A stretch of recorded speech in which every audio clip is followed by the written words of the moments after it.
Welcome back to the crypto की दुनिया।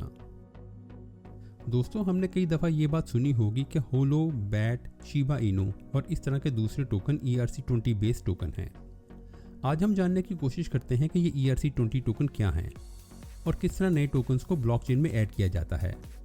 और इस वीडियो के आखिर में हम ये भी देखेंगे कि अगर आपने अपना टोकन लॉन्च करना हो तो वो कैसे कर सकते हैं।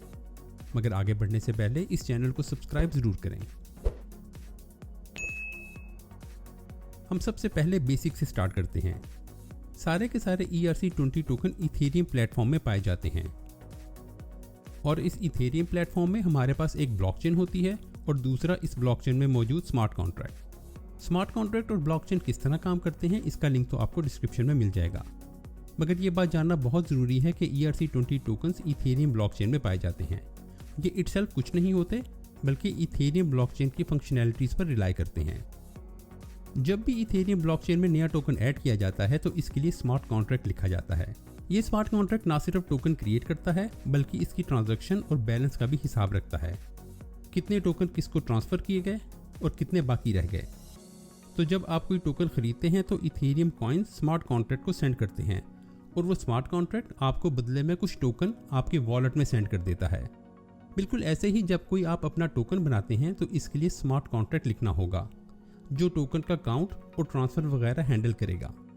ये देखने में काफ़ी इजी लगता है लेकिन इन रियलिटी ये काफ़ी रिस्की भी हो सकता है, क्योंकि एक दफ़ा अगर आपने स्मार्ट कॉन्ट्रैक्ट लिख दिया तो वो चेंज नहीं हो सकता।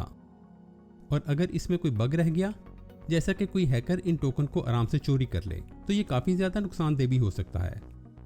और अगर डिफरेंट कंपनीज अपना खुद का टोकन लिखें और हमारे पास प्रॉपर गाइडलाइंस भी मौजूद ना हो तो हर टोकन दूसरे टोकन से बिल्कुल मुख्तलिफ होगा। और अगर आपको अपना टोकन एक्सचेंज पर लॉन्च करना है तो फिर हर एक्सचेंज को हर टोकन के मुताबिक अपना प्रोग्राम लिखना पड़ेगा ताकि लोग उसको ट्रेड कर सकें। और फिर वॉलेट्स की सरदर्द इसके अलावा। इस तरह हज़ारों टोकन को ऐड करना और फिर उनको सपोर्ट करना बहुत ही टाइम कंज्यूमिंग और कॉम्प्लेक्स टास्क हो सकता है। इसीलिए कम्युनिटी ने एक स्टैंडर्ड प्रपोज किया है जिसका नाम है ERC20। ERC stands for Ethereum request for comments और 20 एक नंबर है जो इसे असाइन किया गया है।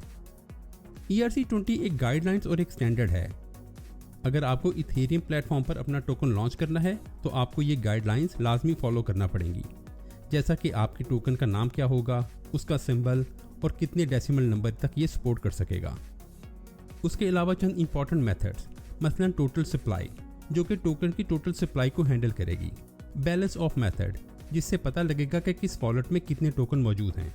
इसके अलावा ट्रांसफ़र मेथड जो टोटल सप्लाई में से टोकन यूज़र्स को ट्रांसफ़र करेगा, और ट्रांसफ़र फ्रॉम जो दो डिफरेंट यूज़र्स के दरमियान टोकन की ट्रांसफ़र हैंडल करेगा। और फिर अप्रूव और अलाउ मेथड्स जो ट्रांसफ़र से पहले ये चेक करेंगे कि क्या इतने टोकन वॉलेट में मौजूद है जितनी की रिक्वेस्ट आई है। फ़र्क सिर्फ इतना है कि अप्रूव मेथड टोटल सप्लाई में से चेक करता है और अलाउ मेथड यूज़र के वॉलेट में से। अगर आप प्रोग्रामिंग जानते हैं तो ये बिल्कुल जावा और C# की इंटरफेस इम्प्लीमेंटेशन की ये एग्जांपल है। अब आप अंदाज़ा करें कि अगर ये कॉन्ट्रैक्ट ना हो तो हर स्मार्ट कॉन्ट्रैक्ट अपनी मर्जी से लिखा जाएगा और फिर एक्सचेंज का हर टोकन के लिए नया प्रोग्राम लिखना एक सरदर्द होगा। लेकिन ERC20 की हेल्प से तमाम टोकन एक ही पैटर्न पर लिखे जाते हैं, इसलिए जैसे ही कोई टोकन मार्केट में लॉन्च होता है तो फ़ौरन ही एक्सचेंज पर भी आ जाता है। वैसे अगर आपने अपना टोकन लॉन्च करना है तो ये कोई इतना मुश्किल काम नहीं।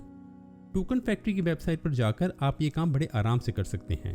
टोटल सप्लाई, टोकन का नाम, डेसिमल नंबर और कॉइन का साइन, आपका टोकन तैयार। जी हाँ, ये इतना ही आसान काम है। इसलिए हर महीने हज़ारों की तादाद में नए टोकन्स मार्केट में आ रहे हैं। कुछ तो बहुत ही ज़्यादा मशहूर हुए लेकिन बहुत सारे स्कैम और धोखा, जहाँ धोखेबाज लोगों के पैसे लेकर भाग जाते हैं। इसीलिए कोई भी कॉइन खरीदने से पहले इस बात का जान लेना बहुत ज़रूरी है कि ये कोई स्कैम ना हो। तो दोस्तों, ये था ERC20 टोकन्स का क्विक इंट्रोडक्शन। अगर इस वीडियो से आपके नॉलेज में कुछ इजाफा हुआ तो इस वीडियो को लाइक करके कमेंट्स में अप्रिशिएट ज़रूर करें, इससे मेरा हौसला बढ़ेगा। अब मैं आपसे मिलूंगा ऐसी ही एक और वीडियो के साथ।